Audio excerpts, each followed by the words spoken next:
Warahmatullahi wabarakatuh. Hai semuanya, kami dari kelompok 1 kelas 6E Universitas Muhammadiyah Malang, program studi akuntansi. Dalam video ini, kami akan membahas mengenai rangkuman atas riset kecil yang kami lakukan pada bisnis UMKM, yaitu Warung Om, yang berlokasi di depan Unisma Malang.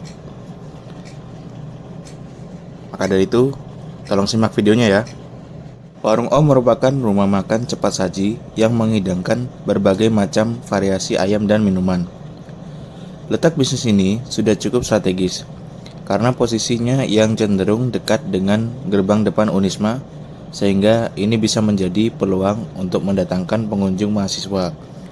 Dengan karyawan yang memberikan pelayanan yang sangat ramah dan secara kekeluargaan. Makan di sini sudah kayak makan di rumah. Suasana makan seperti di rumah merupakan moto yang ada di Warung Om.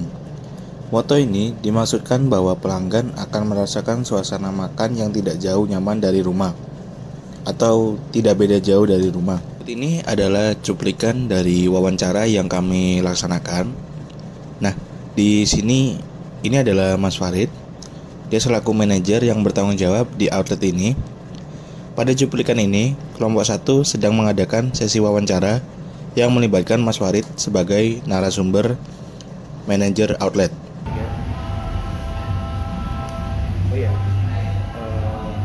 Yang ketiga itu bagaimana caranya Mas Farid menyesuaikan porsi menu dengan efisien dan dapat memuaskan pelanggan.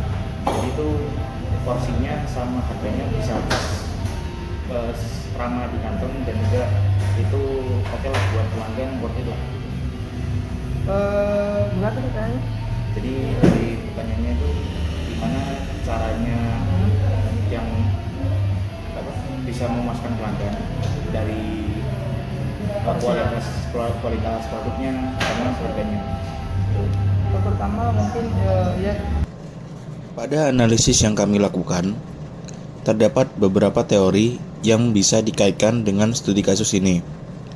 Beberapa di antaranya yaitu Servicescape, PSS atau Product Service System, Design Thinking, Service Blueprint, Value Proposition Design. Dari beberapa teori itu yang bisa kita kaitkan dari teori dan studi kasus itu, dari tiap teorinya, yang pertama yaitu Servicescape.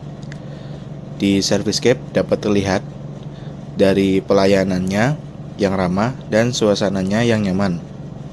Lalu Design Thinking yang diaplikasikan melalui refinasi dan ST untuk preferensi konsumen yang berbeda-beda. Lalu yang ketiga itu Service Blueprint, yaitu gambaran dari bagaimana sistem lobbying dari pemesanan dan sistem antriannya. Yang keempat, Value Proposition Design, berupa opsi menu yang beraneka ragam dan promosi yang kreatif. Semua bisnis memiliki tantangan masing-masing, tidak terkecuali Warung Om. Beberapa permasalahan itu bisa dari sepinya pelanggan di pagi hari, selera makan yang beragam, perlunya update menu baru.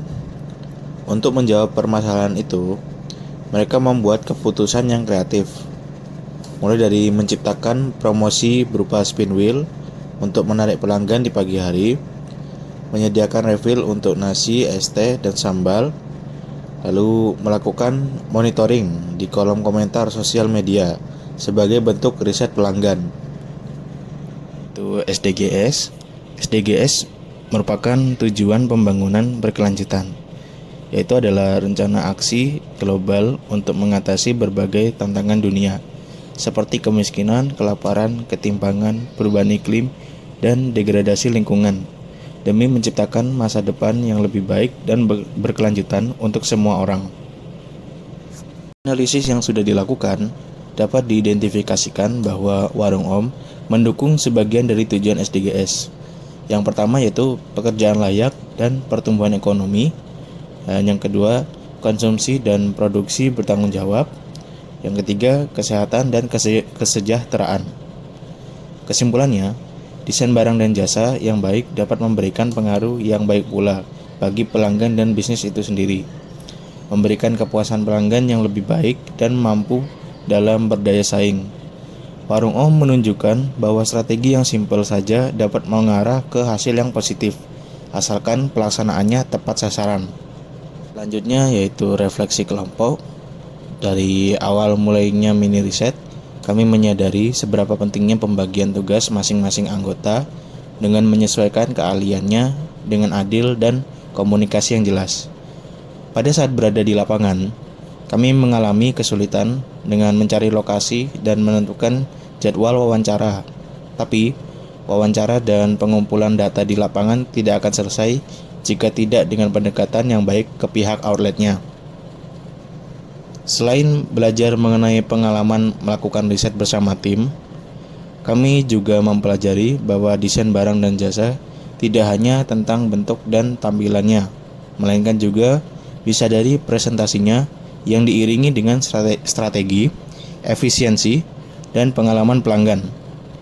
Dalam sudut pandang akademik, riset ini dapat memberikan gambaran yang memperjelas pemahaman kami mengenai teori seperti Servicescape, Design Thinking, dan PSS atau Product Service System. Dari sisi personal, kami merasa sudah siap dengan menghadapi dunia kerja sebab kami sudah terjun ke dalam lapangan untuk melakukan riset atas proses yang sebenarnya. Dan terakhir yaitu bagian penutup. Sekian hasil mini riset dan diskusi dari kami. Terima kasih sudah menonton. Semoga kedepannya riset ini bisa membuahkan inspirasi bagi calon pengusaha yang ingin terjun dan berbisnis di lapangan sebagai pelaku UMKM. Saya Fisadul Pratama. Sekian, terima kasih.